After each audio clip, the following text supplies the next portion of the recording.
ప్రార్థన చేస్తేనే దేవుడు ఆలకిస్తాడు అనుకుంటున్నావేమో. నువ్వు బాధతో కన్నీళ్లు పెట్టుకుంటున్నావే, ఏడుస్తున్నావే, విలపిస్తున్నావే, రోధిస్తున్నావే, నీ టూర్పులు విడుస్తున్నావే, దుఃఖపడుతున్నావే, మూలుగులు మాత్రం వినబడుతున్నాయి కొన్ని సందర్భాల్లో. మూలుగులే. ఆ మూలుగు యొక్క స్వరం దేవునికి తెలుసు. దేవుడు మనల్ని దృష్టిస్తున్న దేవుడు, మన దేవుడు మనల్ని కరుణిస్తున్న దేవుడు, మన దేవుడు మనల్ని ఓదార్చడానికి కంకణబద్ధుడు. సమస్యలు సుడిగుండంలో మనల్ని వదలడు. మన కన్నిటికి కారణమైన వాటిని వేళ మట్టుకు పెకిలిస్తాడు. మన తలపైకెత్తుతాడు. మన కన్నీరు ఆనంద బాష్పవం కాబోతుంది. మన దుఃఖ దినాలు సమాప్తం కాబోతున్నాయి. బూడిద వంటి పరిస్థితులు పూదండగా మార్చబడుతున్నాయి. భయానకమైనటువంటి పరిస్థితులు ఆహ్లాదదాయకంగా మార్చబడుతున్నాయి. నీ స్వరం దేవుడు వింటాడు. నీ మనస్సు యొక్క స్వరం దేవుడు వింటాడు. నీ హృదయ అంతరంగాలలో నుండి వస్తున్నటువంటి స్వరం దేవుడు వింటాడు.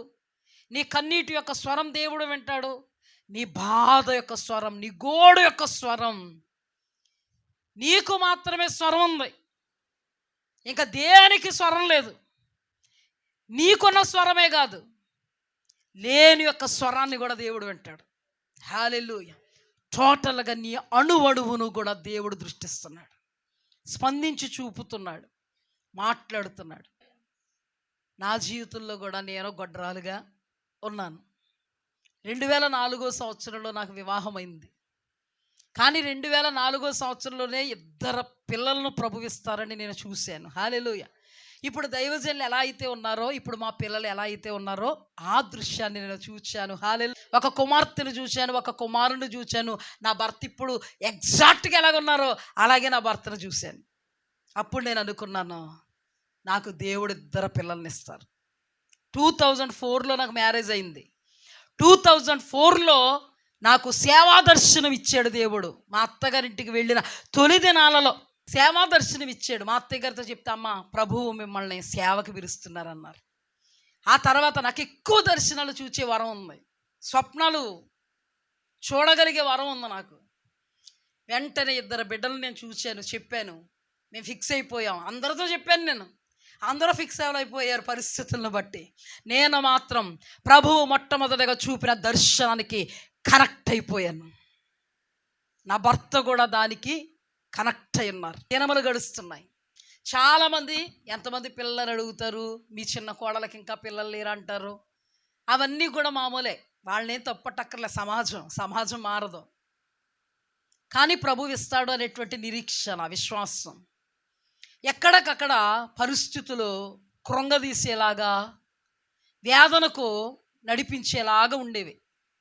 దేవుడు దర్శనాన్ని మాత్రమే ముందు పెట్టుకున్న మానవ మాతృలుముగా బాధ వేదన తప్పకుండా ఎందుకు వస్తుందండి? బాధ ఒకరు దెప్పి పొడిస్తే బాధ వస్తుంది. ఎందుకంటే మనుష్యులు దేవుడు వాగ్దానం మీద దృష్టి ఉంచినా కూడా దేవుడు చేయలేడని కాదు, దేవుడు చేయలేడనా కాదు. నా జీవితంలో నేను ఎన్నో అనుభవించాను. నీకు అసలు డేట్స్ వస్తాయా అన్నారండి నన్ను. నీకు అసలు స్నానాలు వస్తాయా? నువ్వు అసలు పెద్ద మనిషి అయ్యావా? అయ్యయ్యో, 1 సంవత్సరానికేనామా? హృదయం చివుక్కుమనడానికి కారణంగా ఉంటారు, కానీ చివుక్కుమంటే ఆ చివుక్కుమన్న స్వరాన్ని దేవుడు వింటాడు. అది బాధపడకుండా చివుక్కుమంటుందని అది దేవుడు వినడానికే. దేవుని వాక్యం ఏం తెలుసండి? వృద్ధాప్య దశలో ఉన్నటువంటి ఎలిజబెత్ జకర్యాని జ్ఞాపకం చేసుకున్నవాడండి మన దేవుడు. స్త్రీధర్మం నిలిచిపోయినటువంటి శారమ్మను జ్ఞాపకం చేసుకున్నవాడండి మన దేవుడు. ఈ మాటలు అన్నవాళ్ళు ఎవరో కాదు, వాక్యం అంతా క్షుణ్ణంగా తెలిసిన వాళ్ళు ఆది కాండం నుంచి ప్రకటన గ్రంథం వరకు బై హార్ట్ అనబడిన వాళ్ళు అన్నారు.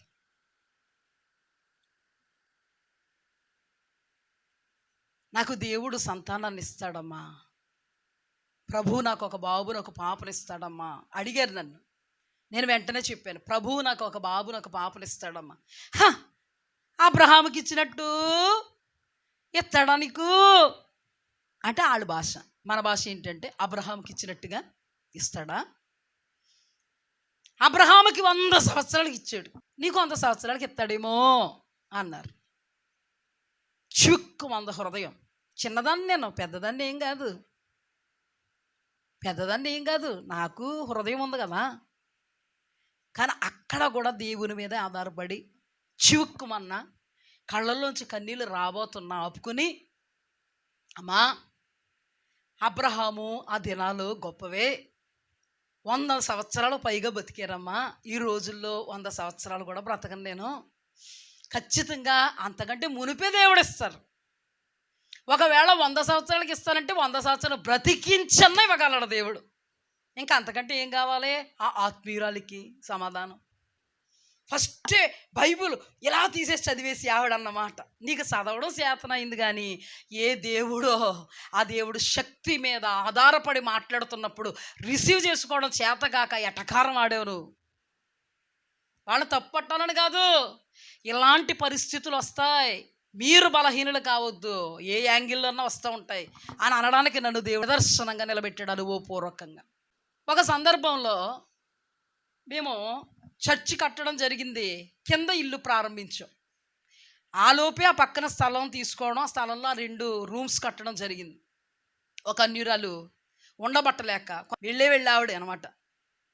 పిల్ల జల్లలేరు కదా, ఇంతలా కట్టేసుకుంటున్నావు ఎందుకు, ఎవరికిస్తావు, పైనేమో చచ్చి పక్కనేమో ఇది, ఇప్పుడేమో ఇల్లు మొదలెట్టేసావు.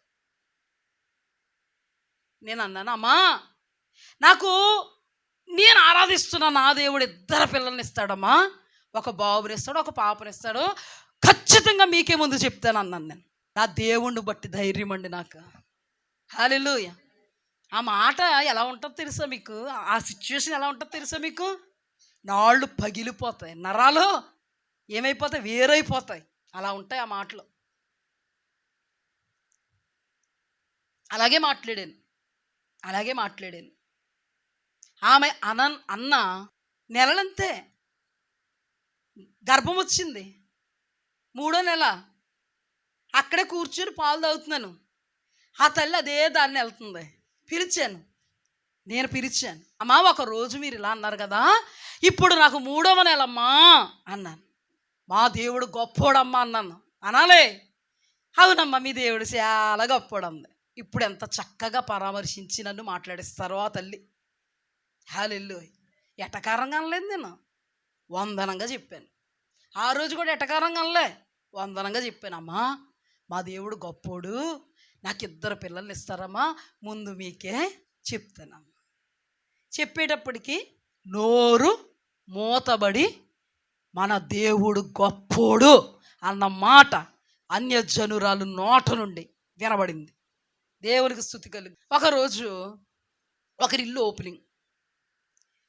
ఓపెనింగ్ అయితే వాటర్ బాటిల్స్, దైవజనులు వాటర్ బాటిల్స్ అని, పాపం దైవజనులను బట్టి దైవజనులు త్రాగే వాటర్ బాటిల్స్ని ఎవరో ముట్టుకోరు, దాహం వేసినా కూడా ముట్టుకోరు.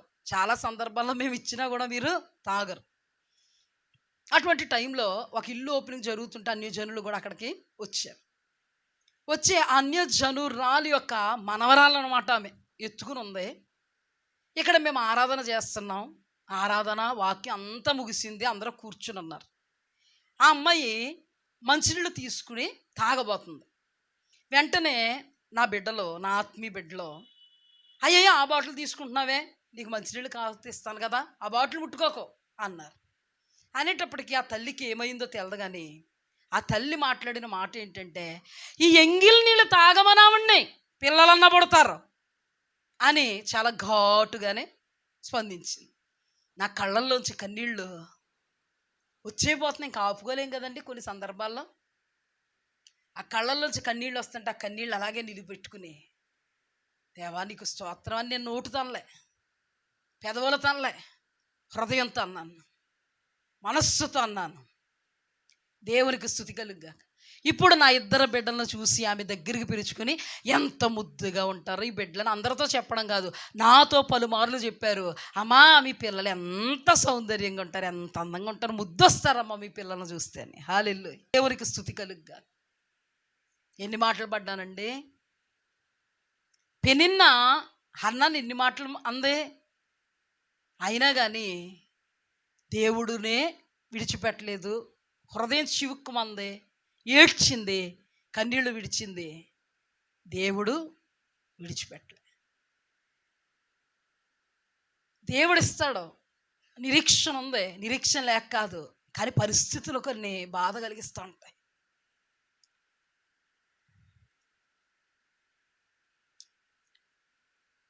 సియోను పండగలకు వెళ్తుంటే మా పిల్లలు అందరూ ఎగురుతూ ఉండేవారు. మా జాన్ పాల్ పిల్లలు, మా బావగారి పిల్లలు, మా ఆడబడుచు పిల్లలు. ఎంతకైనా మనుషులు కదా, ఆ పిల్లలను చూస్తుంటే కొంత బాధ కలిగేది, ఏడుపు వచ్చేసేది. అయినా కానీ ప్రభువా, నువ్వు నమ్మదగిన దేవుడు, ఒక రోజు నా పిల్లలు వీళ్ళతో కలిసి ఎగురుతారు ప్రభువా అంటే నేను ఎప్పుడు అవకాశం ఇచ్చేదాన్ని కాదు. ఏడుపు వచ్చేసేది, ఏడుపుకి కూడా అవకాశం ఇచ్చేదాన్ని కాదు. ఏడుపు వచ్చేసేది, మనుషులు సహజం కదండి, ఏది తట్టుకోలేం. సంతోషం వచ్చినా తట్టుకోలేం, బాధ వచ్చినా తట్టుకోలేం. ఏడుపు వచ్చేసేది. ఆ ఏడుపు కూడా సర్ది చెప్పుకున్నట్టుగా ప్రభువా, నా పిల్లలు కూడా ఒక రోజు ఇలాగా ఎగురుతారు. ఇలాంటి ఎన్నో. అప్పుడు ప్రభు ఏం చూశారు తెలుసా? అన్ని సందర్భాల్లో బిడ్డల కోసం ప్రార్థనే కాదండి, కొన్ని సందర్భాల రాత్రుల్లో కళ్ళల్లోంచి కన్నీరు కారుతుంటే నా భర్త కూడా తెలియదు. కానీ ఎవరు చూశారు? ప్రభువు చూశారు. కొంతమంది అన్నారు దైవోడ్ మినిస్ట్రీస్లో లేరు, అక్కడి నుంచి వెళ్ళిపోయారు, దేవుడు పెట్టిన శాపం, మరలా దైవోడు మినిస్ట్రీలో కలిస్తే కానీ సోనియా గర్భం తెరవబడదు అని ఒకరు అన్నారు. మీకోసం మేము ఉపవాస ప్రార్థన చేస్తున్నప్పుడు దేవుడు మిమ్మల్ని గద్దించమని చెప్పాడు, మీకు దేవుడు పెట్టిన శాపం, మీకు ఇంకా పిల్లలు పుట్టరు అన్నారు. కొంతమంది అన్నారు మీరు పాడైపోతారు, మీరు పోతారు అన్నారు. కొంతమంది అన్నారు నోరు తెరిచి మీరు అడుక్కు తింటారు అన్నారు. కొంతమంది అన్నారు మీ నెత్తి మీద దెయ్యాలు ఉన్నాయి, దేవుడు లేరు. కొంతమంది అన్నారు దేవుణ్ణి విస్తారంగా ఆరాధిస్తే మీరు దెయ్యాలు పట్టి ఆరాధిస్తున్నారు, మీ దగ్గర దేవుడు లేడు, మీ నెత్తి మీద ఎక్కి కూర్చున్నాడు సాతానుడు అన్నారు. అలాంటప్పుడు మాకు ప్రార్థన రాలేదు, కానీ కళ్ళల్లోంచి వచ్చేటప్పుడు కన్నీటి గాథ, ఆ బాధ ప్రభు సన్నిధికి చేరింది. నా భర్తను పిలిచి ఇష్టానుసారంగా ఒక మంచి ఉద్దేశంతో నా భర్త వెళితే నా భర్తను నిలబెట్టి, నీకు పిల్లలు లేరు, నీకు ఇంకా పిల్లలు కలగరు, నువ్వు దేవుడి చిత్తంలో లేవు. కొంతమంది దేవుజనులు అన్నారు ఆనంద సంథింగ్ రాంగ్. ఇన్ని పరిస్థితులు మా మీద ఏలుబడి చేసినప్పుడు మా కళ్ళల్లో చూస్తున్నటువంటి కన్నీటి యొక్క భావం, ఆ భాష, ఆ బాధ ప్రభు చూచారు. ఎప్పుడు ప్రభువుని మేము ప్రశ్నించలేదు. ఎన్ని బాధలు వచ్చినా, ఎంత కన్నీరు వచ్చినా ప్రశ్నించలేదు. ఎప్పటికప్పుడు దేవుడు బయలుపరుస్తుండేవాడు. ఎప్పుడు ఏ దినం ఏ మాట వినవలసి వస్తుందో ఆ ఉదయం తెల్లవారుజామునే దేవుడు బయలుపరిచేవాడు. అప్పుడు అనుకునే వాళ్ళం మేము అనుభవపూర్వకంగా, ఏమండి ఈరోజు ఎవరో మనల్ని ఏదో అనబోతున్నారు, అందుకే దేవుడు మనకు బిడ్డను చూపిస్తున్నారు, బాబుని చూపిస్తున్నారండి, బాబుని చూపిస్తున్నారండి. ఏమండి పడ్డవాడు ఇప్పుడు చెడ్డవాడు కాదండి, అనుభవాలుగా మిగిలిపోతాయి. అనుభవాలుగా నిజంగా ఒక గొడ్రాలుగానే నాకు ఇక ఎన్నడూ పిల్లలు పుట్టనట్టుగా చూశారండి నన్ను. నేను ఒక శపితమైనదాన్ని అన్నట్టుగా చూశారు నన్ను. నా తండ్రి ఏడుస్తుంటే మా నాన్నగారు కళ్ళలోంచి నీళ్ళు ఎప్పుడు చూడలేను నేను. మా నాన్నగారు నా కళ్ళలో నీళ్ళు చూడలేరు. ఒకరోజు మా చెల్లి వివాహం అయింది, కుమారుడు పుట్టాడు. మా మరిది జాన్ పాల్ వివాహం అయింది, కుమార్తె పుట్టింది.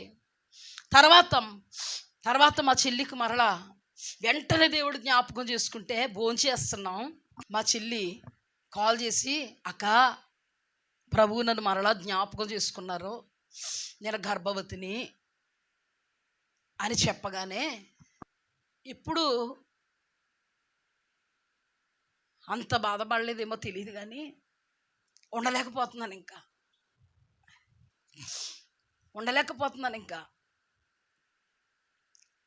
చేయి కడిగేసుకున్నాను, ఏడుస్తున్నాను.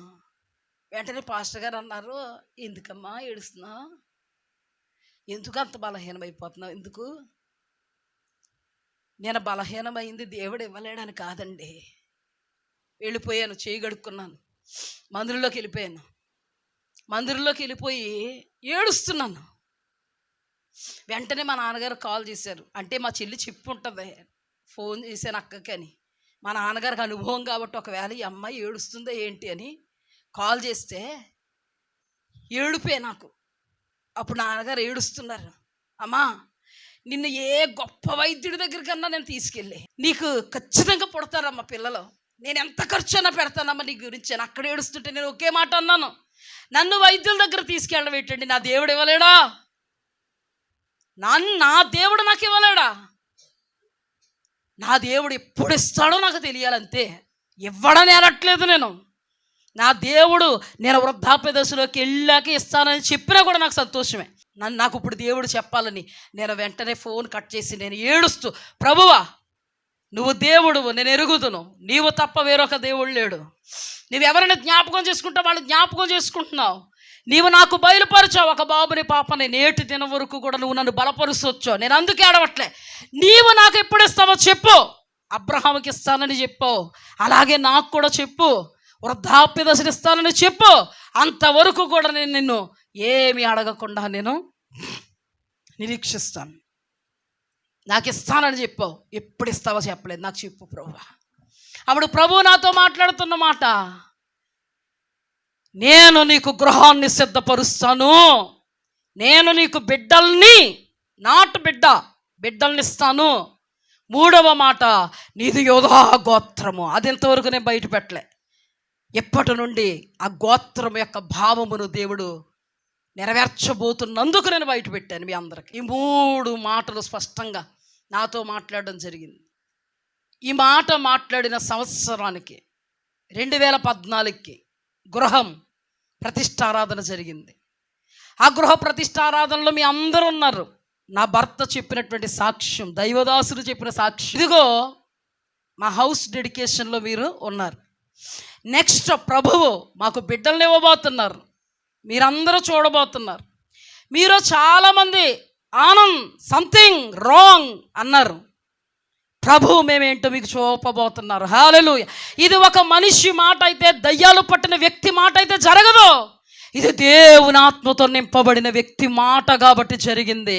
మా దగ్గర దేవుడు ఉన్నాడు కాబట్టి జరిగింది. హల్లెలూయా. 2014లో ఇల్లు ఓపెనింగ్ జరిగింది. అదే సందర్భంలో దైవజనులు మాట్లాడారు. 2015లో పాప పుట్టింది, 2016లో బాబు పుట్టాడు. మమ్మల్ని దేవుడు ఆశీర్వదించడం ప్రారంభించాడు. హల్లెలూయా. అందరి నోరులు మూతబడ్డ. ఒకరు వచ్చి అన్నారు, నన్ను బాధ పెట్టిన వాళ్ళు వచ్చి అన్నారు, ఎప్పుడైనా నిన్ను బాధ పెట్టానా అన్నారు. ఎందుకు బాధ పెట్టలేదు అనలేదు. నేను సంస్కారం ఉంది కదా, బాధ పెట్టడం ఎందుకు ఒక మనిషిని? ఎప్పుడు బాధ పెట్టలేదండి మీరు నన్ను.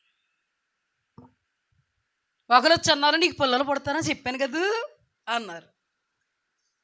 పుట్టరు అన్నారు వాళ్ళు. ఇవన్నీ అనుభవాలు అయ్యాయి. వాళ్ళ మీద మాకు కోపం లేదు, ద్వేషం లేదు. వాళ్ళే కనుక ఆ రోజున అలా ప్రవర్తించి ఉండకపోతే, మా కళ్ళల్లో నుండి కన్నీరు రాకపోతే, మా హృదయం మొర్ర, మా మనస్సు యొక్క మొర్ర, మా భావం, మా బాధ యొక్క మొర్ర, మా కన్నీరు మొర్ర మన దేవుడు విని ఉండేవాడు కాదు. ఆయన కనికరం మా మీదకి వచ్చేది కాదు. ఒక మాటలో చెప్పాలంటే వాళ్ళందరూ మాకు మేలు చేశారు. వాళ్ళందరినీ ప్రభు అత్యధికంగా ఆశీర్వదించి దీవించి మహిమకరంగా నిలబెట్టుకొనుగాక. హల్లెలూయా. ఈ రోజున మీ ఎదుట మేమున్నాం. అడుక్కు తింటారన్నారు, ఎందుకు పనికి రాకుండా పోతారన్నారు. ఈ రోజున దేవుడు ఆశ్రయమై ఉన్నాడు, ఆయనలో మేము నిలిచి ఉన్నాం. హల్లెలూయా. ప్రభు నీ తోడు, నీ నీడలోనే నేనిలా బ్రతుకుతున్నానయ్యా. ఒక్క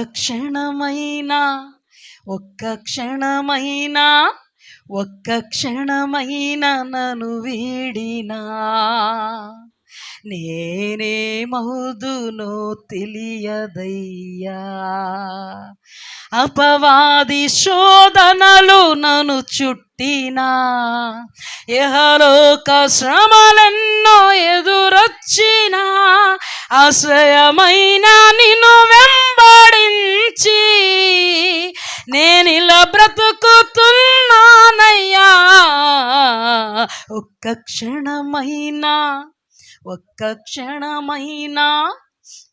క్షణమైనా నన్ను వీడినా నేనేమవుదునో తెలియదయ్యా. హల్లెలూయా. ఏ ట్రీట్మెంట్ తీసుకోకుండానే దేవుడు నాకు 2 బిడ్డలు ఇచ్చి అద్భుతంగా స్వరం వినిపించి మాట్లాడితే తెలిసిందండి నేను గర్భవతినని. స్వరం వినిపించి నువ్వు ప్రెగ్నెన్సీ టెస్ట్ చేసుకున్నప్పుడు పాజిటివ్ వచ్చినప్పుడు నాకు తెలిసింది. తర్వాత ఆశీష్ బాబు నా గర్భంలో ఉన్నారని నాకు దేవుడు చెప్తే కానీ తెలియలేదు. ఎవరు చెప్పారండి? ప్రభువే చెప్పారు. ప్రభువు చెప్పితే అప్పుడు నేను టెస్ట్ చేసుకుంటే వైద్యుల దగ్గరికి వెళ్తే ఆ వైద్యురాలికి 6 నెలల క్రితం చెప్పాను. నేను ఒక సమస్యతో వెళ్ళినప్పుడు, అమ్మ పిల్లలు ఎంతమంది అంటే, నాకు పిల్లలు లేరు మేడం అంటే వెంటనే అనేసిదాన్ని. లేరు అన్నా కూడా ఎవరు అన్యజనులు అయినా సరే నాకు 2 బిడ్డలు ఇస్తారు మా దేవుడు అనేదాన్ని. నవ్వారు ఆవిడ. ఏమో జోష్యం చెప్పించుకున్నారా, శకుని చూపించుకున్నారా అన్నారు. లేదు మ్యామ్ మీరే నన్ను ట్రీట్ చేస్తారు అన్నాను. ఆ ప్రెగ్నెన్సీ రిపోర్ట్ అంటే ఆ ప్రెగ్నెన్సీ టెస్ట్ పట్టుకుని వెళ్ళేటప్పటికి ఆమె ఏ ట్రీట్మెంట్ తీసుకున్నాను, వైద్యుల దగ్గర తీసుకెళ్ళేవారు మా అమ్మగారు వైద్యుల దగ్గర తీసుకెళ్ళేవారు. కానీ మా అమ్మగారితో ప్రభు మాట్లాడారు, నా బాహుబలం తక్కువైందని. అమ్మతో స్పష్టంగా నా బాహుబలం తక్కువైందా అన్నారంట. ఉడికిపోయింది అమ్మ. ఇంకెప్పుడు వద్దు తల్లి, నేను తీసుకెళ్ళాం. మమ్మల్ని చాలామంది అన్నారు వైద్యుల దగ్గరికి వెళ్ళండి. నేను అనేదాన్ని, పాస్టర్ గారు కానీ నేను కానీ వైద్యుల దగ్గరికి వెళ్ళడం తప్పు కాదు. మమ్మల్ని దేవుడు వైద్యుల దగ్గరికి వెళ్ళేలాగా చెయ్యరు, అది మాకు తెలుసు. మా దేవుడే స్వయంగా అద్భుతం చేస్తారు. హల్లెలూయా. కొందరు అనేవారు వైద్యులు కూడా దేవుడే ఇచ్చారు కదా. కొందరు అనేవారు, ఏమండి ఫలానా బెంగళూరులో ఒక బాబు ఉన్నాడు, మీలాగే ఉంటాడు. ఎలాగా? మీలాగే ఉంటాడు. అందుకని పాపం ప్రేమతో మీ బాబు అంటే నమ్మేస్తారండి. అయ్యగారు కొంచెం వెళ్ళి తెచ్చుకుని పెంచుకోండి అయ్యగారు. పాపం ప్రేమతో మేము జాలిపడి వాళ్ళని చూసి ఏమని జాలిపడేవాళ్ళు అంటే, లేదమ్మా మీ ప్రేమకు వందనాలు, దేవుడు మాకు ఇస్తానన్నాడు, ఇస్తాడు. పాస్టర్ గారు ఎప్పుడు అనేవారు, ఇష్మాయేలును సంపాదించుకోనమ్మా, నేను ఇస్సాకునే సంపాదించుకుంటాను. ఇష్మాయేలును కావాలనుకోలేదు, ఇస్సాకును కావాలనుకున్నా. ప్రభు ఇస్సాకుని ఇచ్చాడు. హల్లెలూయా. ఎన్నో ప్రవచనాలండి, ఎంతమంది దైవజనులు ప్రవచించారు ఆశీష్ బాబు కోసమే.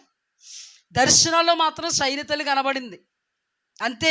నాకు ఒక్కసారి కనబడిందేమో, మిగతా వాళ్ళకి చాలాసార్లు కనబడింది. కానీ బాబు మాత్రం నాకు ఏనాలేనన్ని సార్లు కనబడతా. ఆఖరికి గర్భంలో ఉన్నది పాపని డాక్టర్ గారు చెప్పినా నాకు మాత్రం బాబే కనబడేవాడు. అది కూడా ఏంటో విడమరచి చెప్పాను మీకు. అందులో ఉన్నది ఏంటి, ఏం అర్థం చేసుకోవాలి ప్రభువుని అనేది మీకు చెప్పాను. ప్రభు ఇస్సాకునే ఇచ్చాడు కానీ ఇష్మాయేలుని ఇవ్వలేదు. ఇష్మాయేలుని సంపాదించుకోవడానికి సొంత నిర్ణయాలు తీసుకోలేదు. దీనికి మూలాధారము దేవుని వాక్యమే. పాస్టర్ గారు ఎప్పుడు అదే మాట, ఎవరితో అయినా మేము ఇష్మాయేలుని సంపాదించుకోవాలనుకోవట్లే, మేము ఇస్సాకును సంపాదించుకోవాలనుకుంటున్నాం. ఈ రోజున నా కుమారుడికి 8 సంవత్సరాలు, నా కుమార్తెకు 9 సంవత్సరాలు. హల్లెలూయా. నా బిడ్డలను చూస్తూ ఉన్నప్పుడు నాకు చాలా సంతోషం కలుగుతుంది. మా ఇద్దరము కూడా పిల్లలను బట్టి దేవుణ్ణి స్తుతించని రోజే లేదు. హల్లెలూయా. వాళ్ళని స్తుతింప చేయని రోజే లేదు. దేవునికి స్తుతి కలుగుగా.